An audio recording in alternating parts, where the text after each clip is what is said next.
Manipuri Wari YouTube channel ki makai taram oksari. Adomna aikoi ki channel asibu support tawbibo ina subscribe tawbiromo.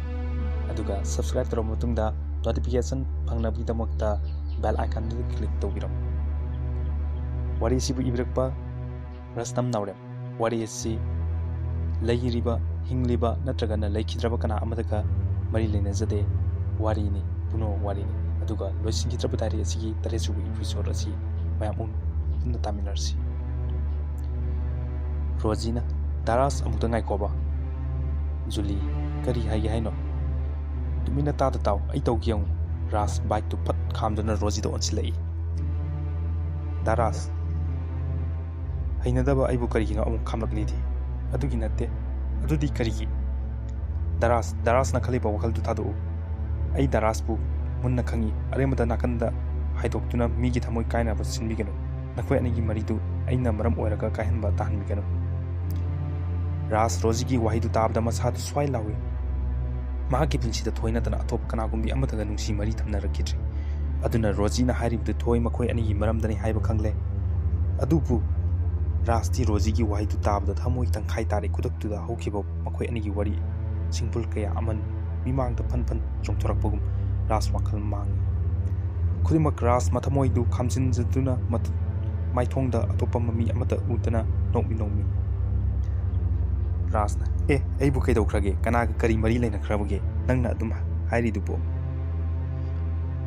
Daras IC college asigi arts department da education psychology tamni minupi amani hana khangbidro asengbagi education psychology sigi student as adudi nang yam complicated oiba subject ni na soitre nang soidana ai soidana kai dawraba he kaisu natida phagi sum tawbani he Daras hena ngausin aduna aremada mata mahan biganu aina haijariba sina pumnamkna yaifofo oigani si hairam laga Rosie amadi Julie chatkre Ras magi burst tu sathoktuna burst tu dagi photo macha ama yang lokthokuna munna yengi thoi nangi karigumba langla langjin ambu funglabdi haiduna hostel du da leiba mi sing ain napsin na phonab thoi ngasi aigi wakhal sumle nang amadi aigi maramda laya sengle khanglaba misak amadi thengnahan bire he isor na hakungam khaileitana aina thagatsari aduga matau karamna hantak tan nauna lakti bimana aigi maramda achuk munna khanglamliba pumnamkna si marumda karigumba kharadi soidana leifam toi Rosie su toi ki diary du paraga yam khangba maktasu saduna Rasta haiba ngagni makoi ani hostel yortona magi kada ngahak puktanari Rosie college salubgi fizol ka hongtoktaba makai magi phamungda longna hekta tak haithai ngahak leraga ma samasagi tawdaba pathau sing loina pangnare numidangi matamni nongsu mamna mamlakli Rosie magi kada larik pari matamdu omsakna henmanbana kadu gi thongnau loina hangtoktuna nungsi changhalli pungsu 9 me yangkhai taslakle atai otopa satri singsu magi kada loina leinakre Rosie ti kadu da mathanta lei omduna manglamba nongsu pari suba horakle Rosie larik yenglamdagi lonsinduna magi phamungda umna yutaduna thoigi diary du phaktokuna paba horai numitu 14 June 2014 thangjan nongsu tikli suriba inga thadani punsigi oina kawba khangnamnaroida bu thodok kaya ga loinana ningthiraf numit ama haibdo egi famda oiki Lily thoi exam gi larik yam parage Lily padrida kadaidagi adudi hayeng exam di kamai tawdiba thoaba ma haidunida ha aduna faradra phadoi male adu Lily ai washroom changlukige thoi magi kada sangkhre Lily yapang jingna thoi bu munna yengduna leihawi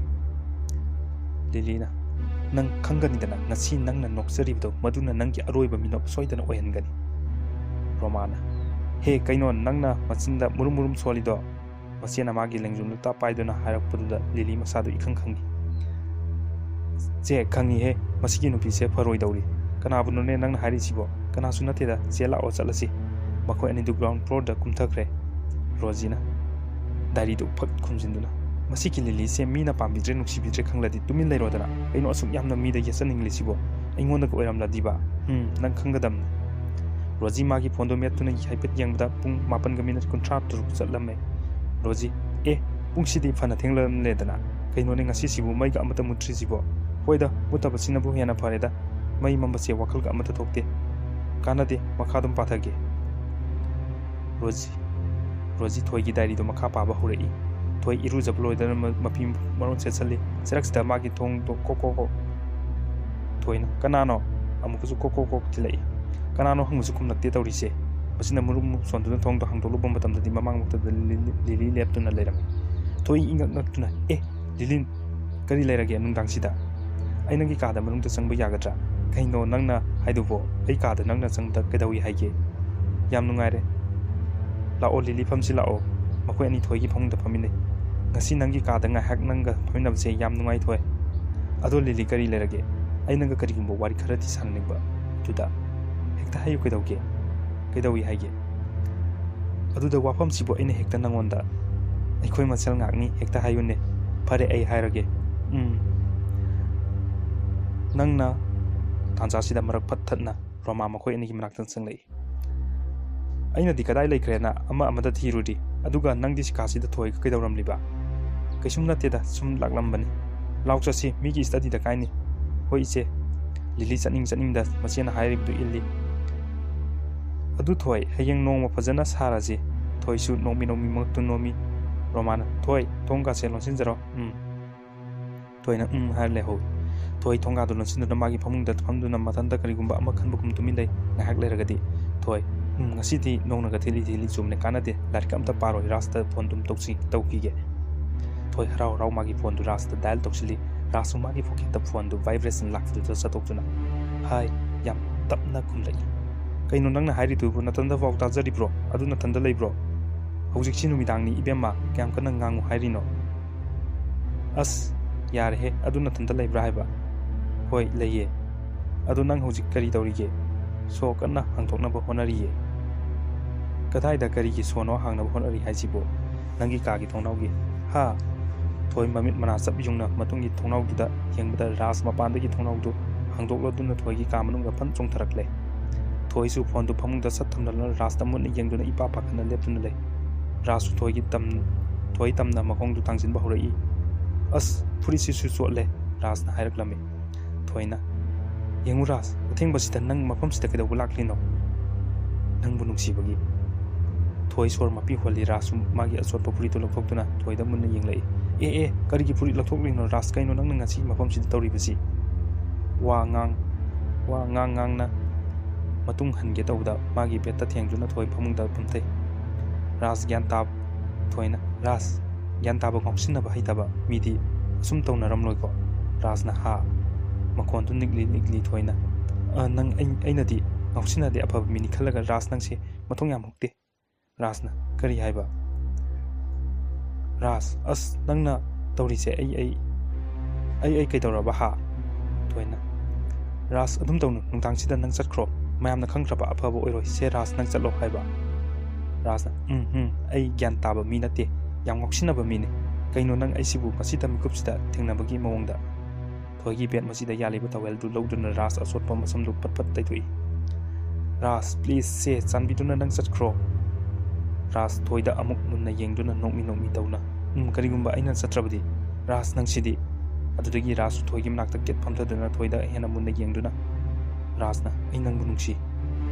Adudi nangna so hana hairadudi aina yadabusu tawdridudi rasna thoigi makut ani do tam pasinduna aduna bo haimne thoi aina munungsi thoi su rasna makut ta pairapuda pakatuna peri please kari amata tawbinuko ras thoigi makut thadokuna he aina kari haiduna nangna kari no khumlakni dubo aina haibdi aina munungsi haibdani nangna ibunungsi haibdo ai amuksu hoi yai hairadi nang engonda kaisu toroi ko ras nokladuna Karigumba aina kaisu tawdradi nang hairoi doineba thoina tabli rasu thoida napsin ba kaji khawraktuna thoigi mamai mayada ras ki maithung sun laksilakle thoina ras amusu korklom yam pikna rasna thoi nangi sinban singa sida ingon sinabiro ras kaino nang hairi dubo nang karan tawjenuko mikop amatang ga oirapsu nangi sinban do agi phone da sinabiro thoi ras thoigi sinban do munni yengduna hanna henna naksilakli ras masinda sona mamit ani do ishili thoi kari gi mit ishili no thazadana ꯀꯔꯤꯒꯤ ꯃꯤꯠ ꯎꯏꯁꯤꯜꯂꯤꯅꯣ? ꯊꯥꯖꯗꯅ ꯇꯥꯟꯖꯥꯁꯤꯗ ꯃꯃꯥꯡꯃꯛꯇꯗ ꯂꯦꯞꯂꯔꯕ ꯑꯩꯁꯦ ꯅꯍꯥꯛꯀꯤ ꯈꯣꯏꯗꯥꯅꯕꯤ ꯃꯤꯠꯁꯤꯅ ꯑꯅꯤꯗꯨꯅ ꯀꯔꯤꯒꯤ ꯌꯦꯡꯅꯤꯡꯕ ꯐꯥꯎꯗꯅ ꯌꯦꯡꯂꯔꯣꯏ ꯈꯜꯂꯕ꯭ꯔꯣ? ꯊꯣꯏꯅ ꯇꯞꯅ ꯔꯥꯖ ꯁꯝꯖꯤꯗꯒꯤ ꯆꯣꯏꯅ ꯇꯥꯔꯛꯂꯤꯕ ꯊꯣꯏꯒꯤ ꯈꯖꯥꯏꯒꯤ ꯆꯣꯏꯔ ꯁꯝꯂꯥꯡꯗꯨꯒꯤ ꯔꯥꯖꯅ ꯃꯈꯨꯠ ꯑꯅꯤ ꯆꯪꯅ ꯅꯥꯔꯝ ꯇꯝꯅ ꯎꯠꯄꯤꯔꯤ꯫ ꯔꯥꯖꯅ ꯅꯪꯅ ꯑꯩꯕꯨ ꯀꯌꯥꯒꯤ ꯃꯇꯤꯛ ꯅꯨꯡꯁꯤꯕꯤꯕ ꯑꯩꯒꯤ ꯊꯃꯣꯏꯅ ꯂꯌꯥ ꯁꯦꯡꯅ ꯈꯪꯏ ꯊꯣꯏ꯫ ꯊꯣꯏ ꯔꯥꯖꯅ ꯈꯨꯠ ꯆꯜꯂꯤꯕꯤ ꯂꯩꯔꯥꯡꯅꯤ ꯈꯟꯗꯨꯅ ꯍꯦꯛꯅꯤꯡꯕ ꯃꯇꯝꯗ ꯍꯦꯛꯇ ꯂꯩꯈꯣꯛꯇꯒꯤ ꯊꯗꯠꯄꯤꯗꯨꯅ ꯁꯤꯟꯅꯐꯝ ꯈꯪꯍꯟꯗꯅ ꯂꯩꯃꯥꯏꯗ ꯍꯨꯟꯊꯗꯨꯅ ꯅꯩꯍꯠꯄꯤꯒꯦ ꯈꯟꯕꯤꯒꯅꯨꯀꯣ꯫ ꯑꯩꯒꯤꯗꯤ ꯅꯍꯥꯛꯇꯅ ꯂꯣꯏꯖꯔꯕꯅꯤ ꯑꯩꯕꯨ ꯄꯨꯟꯁꯤꯒꯤ ꯊꯥꯗꯣꯛꯄꯤꯒꯅꯨꯀꯣ꯫ ꯔꯥꯖꯅ ꯊꯣꯏ ꯑꯃꯨꯛ ꯍꯟꯅ ꯄꯥꯡꯂꯝꯕ ꯃꯃꯤꯠꯇꯨ ꯎꯏꯁꯤꯟꯈ꯭ꯔꯦ꯫ ꯔꯥꯖꯁꯨ ꯊꯣꯏꯒꯤ ꯎꯏꯁꯤꯟꯅ ꯈꯞꯂꯤꯕ ꯃꯤꯠ ꯑꯅꯤꯗꯨ ꯌꯦꯡꯗꯨꯅ ꯊꯣꯏꯕꯨ ꯀꯣꯟꯁꯤꯜꯂꯤ ꯑꯅꯤꯗꯨꯒꯤ ꯆꯤꯟꯕꯥꯟ ꯑꯅꯤꯗꯣ꯫ ꯔꯣꯖꯤ ꯗꯥꯏꯔꯤꯛꯇꯨ ꯐꯠ ꯈꯨꯝꯖꯤꯟꯗꯨꯅ ꯃꯈꯣꯡ ꯅꯥꯝꯃ ꯁꯠ ꯇꯤꯡꯊꯣꯛꯇꯨꯅ ꯃꯈꯣꯡ ꯅꯥꯝꯃ ꯀꯣꯟꯁꯤꯜꯂꯒ ꯐꯝꯃꯤ꯫ ꯑꯗꯨꯒ ꯃꯈꯣꯡ ꯈꯨꯎꯗ ꯈꯨꯅꯤꯡꯗꯨꯅ ꯁꯧꯗꯨꯅ ꯃꯈꯨꯠ ꯌꯦꯠꯇꯨꯅ ꯃꯔꯥꯏꯕꯛꯇ ꯊꯥꯖꯗꯨꯅ ꯑꯣꯍꯣ ꯃꯁꯤꯒꯤ ꯀꯥꯁꯤꯗ ꯃꯁꯤꯒꯤ ꯖꯒꯥꯁꯤꯗ ꯑꯗꯨꯒꯤꯁꯨ ꯃꯊꯛꯇ ꯃꯁꯤꯒꯤ ꯐꯃꯨꯡꯁꯤꯃꯛꯇꯗ ꯑꯣꯍꯣ ꯊꯣꯏꯗ ꯇꯧꯕ ꯌꯥꯕꯒꯤ ꯋꯥꯅꯤꯀꯣ ꯀꯔꯤꯒꯨꯝꯕ ꯑꯩꯉꯣꯟꯗꯒ ꯑꯣꯏꯔꯝꯃꯗꯤꯕ꯫ ꯔꯣꯖꯤ ꯐꯃꯨꯡꯗꯒꯤ ꯐꯠ ꯍꯧꯒꯠꯇꯨꯅ ꯇꯦꯕꯜꯗ ꯂꯩꯕ ꯀꯣꯂꯣꯝꯗꯨ ꯃꯈꯨꯝ ꯐꯠ ꯆꯠꯊꯣꯛꯇꯨꯅ ꯀꯥꯗꯨꯒꯤ ꯃꯅꯤꯡꯒꯤ ꯊꯣꯡꯅꯥꯎꯗꯨꯗ ꯑꯣꯟꯁꯤꯟꯗꯨꯅ ꯔꯣꯖꯤꯅ ꯊꯣꯡꯅꯥꯎꯗꯨꯗꯒꯤ ꯃꯅꯨꯡꯁꯤꯗ ꯆꯪꯖꯔꯛꯆꯅꯨ ꯀꯔꯤꯒꯨꯝꯕ ꯆꯪꯂꯛꯂꯕ ꯅꯪꯕు ꯁꯣꯏꯗꯅ ꯑꯩꯅ ꯊꯋꯥꯏ ꯂꯧꯔꯦ ꯈꯪ꯫ ꯑꯦ ꯔꯥꯖ ꯀꯤꯔꯕ꯭ꯔꯣ? ꯀꯩꯗꯧꯔꯦ ꯅꯪꯅ ꯍꯦꯔꯣ ꯁꯥꯔꯤꯗꯨ ꯑꯩꯉꯣꯟꯗꯗꯤ ꯉꯝꯂꯣꯏ ꯅꯊꯧꯅꯥ ꯂꯩꯔꯗꯤ ꯑꯩꯒꯤ ꯃꯥꯡꯁꯤꯗ ꯂꯦꯞꯂꯔꯣ ꯄꯦꯟꯁꯤꯅ ꯁꯠ ꯊꯤꯡꯖꯤꯟꯒꯦ ꯅꯪ꯫ ꯃꯇꯣꯝꯇ ꯂꯦꯞꯇꯨꯅ ꯊꯣꯡꯅꯥꯎꯗꯨꯗ ꯌꯦꯡꯂꯒ ꯑꯦꯛꯁꯟ ꯇꯧꯖꯔꯤ ꯃꯈꯨꯠ ꯑꯅꯤ ꯃꯈꯣꯡꯗꯨ ꯈꯔ ꯅꯣꯝꯂꯗꯨꯅ꯫ ꯑꯗꯨꯗꯒꯤ ꯔꯣꯖꯤ ꯇꯨꯃꯤꯟ ꯑꯃꯨꯛ ꯆꯞ ꯂꯦꯞꯇꯨꯅ ꯃꯈꯨꯠꯇꯨꯅ ꯃꯆꯤꯟꯗꯨ ꯃꯊꯟꯇ ꯃꯦꯟꯁꯤꯟꯗꯨꯅ ꯇꯞꯅ ꯏꯀꯥꯏꯖꯩ꯫ ꯑꯦ ꯀꯩꯅꯣ ꯑꯩꯅ ꯇꯧꯔꯤꯁꯦ? ꯑꯁ ꯀꯅꯥꯒꯤ ꯁꯛꯂꯣꯟꯅꯣ ꯑꯩꯅ ꯂꯧꯔꯤꯁꯤꯅ? ꯑꯁ ꯑꯩꯁꯦ ꯔꯥꯖꯀꯤ ꯍꯛꯊꯨꯡꯁꯤꯗ ꯉꯥꯎꯕ ꯁꯣꯏꯗ꯭ꯔꯦ ꯀꯥꯟꯅꯗꯦ ꯇꯨꯝꯅ ꯑꯗꯨꯝ ꯇꯧꯔꯒꯦ꯫ ꯇꯥꯟꯖꯥꯁꯤꯗ ꯃꯄꯥꯟꯗꯒꯤ ꯃꯥꯒꯤ ꯀꯥꯒꯤ ꯊꯣꯡꯗꯨ ꯀꯣꯛ ꯊꯤꯜꯂꯛꯏ꯫ ꯔꯣꯖꯤ ꯃꯃꯤꯠ ꯃꯅꯥ ꯆꯞ ꯌꯨꯡꯉꯤ ꯊꯣꯡꯗꯨꯁꯨ ꯊꯤꯟꯕ ꯂꯦꯞꯇꯦ꯫ ꯔꯣꯖꯤꯒꯤ ꯊꯤꯒꯤꯔꯨꯝ ꯀꯅꯥꯅꯣ ꯊꯣꯡꯗ ꯊꯤꯜꯂꯤꯗꯨꯕꯣ ꯅꯨꯡꯗꯥꯡꯁꯤꯗ? ꯔꯣꯃꯥꯅ ꯔꯣꯖꯤ ꯑꯩꯅꯤ ꯊꯣꯡꯁꯤ ꯑꯃꯨꯛꯇ ꯍꯥꯡꯗꯣꯛꯂꯛꯎ꯫ ꯋꯥꯗꯨ ꯇꯥꯕꯗ ꯔꯣꯖꯤ ꯅꯤꯡꯁꯥ ꯊꯤꯔꯝꯕ ꯈꯔꯗꯤ ꯐꯩ꯫ ꯔꯣꯖꯤꯅ ꯀꯩꯅꯣ ꯃꯁꯤ ꯅꯨꯄꯤꯁꯤꯅ ꯑꯊꯦꯡꯕꯁꯤꯗ ꯑꯃꯨꯛ ꯇꯧꯔꯛꯏꯁꯤꯅ? ꯑꯗꯨꯗꯒꯤ ꯔꯣꯖꯤ ꯃꯥꯒꯤ ꯀꯥꯒꯤ ꯊꯣꯡꯗꯨ ꯇꯞꯅ ꯍꯥꯡꯗꯣꯛꯂꯛꯏ꯫ ꯔꯣꯃꯥꯁꯨ ꯊꯣꯡꯖꯤꯟꯗꯨꯗ ꯂꯦꯞꯇꯨꯅ ꯂꯩꯔꯝꯃꯤ꯫ ꯔꯣꯃꯥꯅ ꯔꯣꯖꯤ ꯀꯩꯗꯧꯔꯦ? ꯀꯅꯥꯅꯣ ꯑꯊꯦꯡꯕꯁꯤꯗ ꯋꯥꯔꯤ ꯁꯥꯟꯅꯔꯤꯁꯤꯅ? ꯔꯣꯖꯤ ꯃꯁꯥꯗꯨ ꯏꯊꯛ ꯊꯛꯀꯠꯄꯒꯨꯝ ꯀꯔꯤꯒꯨꯝ ꯏꯅꯦ ꯑꯩ ꯑꯇꯩ ꯀꯅꯥ ꯌꯥꯎꯗꯦ ꯏꯊꯟꯇꯅꯤ꯫ ꯔꯣꯃꯥꯁꯨ ꯔꯣꯖꯤꯒꯤ ꯀꯥꯗꯨ ꯀꯣꯏꯅ ꯂꯩꯗꯨꯅ ꯌꯦꯡꯉꯤ ꯀꯅꯥꯁꯨ ꯂꯩꯕ ꯎꯗꯦ꯫ ꯔꯣꯖꯤꯅ ꯏꯅꯦ ꯀꯩꯗꯧꯕ ꯌꯥꯎꯔꯕꯒꯦ? ꯔꯣꯃꯥꯅ ꯍꯧꯖꯤꯛꯇ ꯉꯔꯪ ꯋꯥꯔꯤ ꯁꯥꯈꯤꯕꯗꯨ꯫ ꯑꯣ ꯑꯗꯨꯒꯤ ꯑꯣꯏꯔꯦ ꯏꯅꯦ ꯑꯗꯨꯗꯤ ꯑꯩ ꯏꯊꯟꯇꯅꯤ ꯍꯌꯦꯡ ꯑꯩꯈꯣꯏꯒꯤ ꯀ꯭ꯂꯥꯁꯀꯤ ꯐ꯭ꯔꯦꯁꯔ ꯃꯤꯠꯇ ꯑꯩꯒꯤꯁꯨ ꯄ꯭ꯔꯣꯒ꯭ꯔꯥꯝ ꯑꯃ ꯎꯠꯀꯗꯧꯔꯤ ꯑꯗꯨꯒꯤ ꯁꯨꯝ ꯗꯥꯏꯂꯣꯛ ꯇꯝꯂꯝꯕꯅꯤ꯫ ꯔꯣꯃꯥ ꯍꯥꯏꯐꯦꯠ ꯆꯤꯡꯅꯔꯞ ꯇꯧꯅ ꯑꯣ ꯑꯗꯨ ꯑꯣꯏꯔꯕꯗꯤ ꯐꯔꯦ ꯑꯗꯨ ꯃꯇꯝꯁꯤ ꯊꯦꯡꯂꯕꯅꯤ ꯇꯨꯝꯅꯕ ꯇꯧꯔꯣ ꯑꯇꯩꯀꯅꯥ ꯑꯝꯇ ꯈꯣꯟꯖꯦꯜ ꯊꯣꯡꯅꯗ꯭ꯔꯦ꯫ ꯔꯣꯖꯤ ꯍꯣꯏ ꯏꯅꯦ ꯄꯣꯊꯥꯖꯔꯒꯦ꯫ ꯔꯣꯃꯥꯁꯨ ꯃꯐꯝꯗꯨꯗꯒꯤ ꯊꯣꯛꯈ꯭ꯔꯦ꯫ ꯔꯣꯖꯤ ꯊꯣꯡꯁꯨ ꯊꯤꯡꯖꯤꯟꯗꯨꯅ ꯃꯆꯤꯟꯗ ꯇꯞꯅ ꯔꯣꯖꯤꯅ ꯑꯁ ꯁꯤꯔꯝꯅꯤꯗ ꯇꯧꯔꯤꯁꯦ ꯑꯣꯟꯊꯣꯛꯄ ꯃꯑꯣꯡ ꯍꯥꯏꯗꯨꯅꯤ ꯑꯩꯁꯨ꯫ ꯑꯗꯨꯗꯒꯤ ꯔꯣꯖꯤ ꯇꯨꯝꯊꯅꯕ ꯁꯦꯝ ꯁꯥꯔꯦ꯫ ꯃꯤꯀꯨꯞ ꯈꯔꯒꯤ ꯃꯇꯨꯡꯗꯒꯤ ꯔꯣꯖꯤ ꯅꯤꯡꯉꯥꯏꯗꯅ ꯇꯨꯝꯊꯈ꯭ꯔꯦ꯫ ꯅꯣꯡꯉꯥꯜ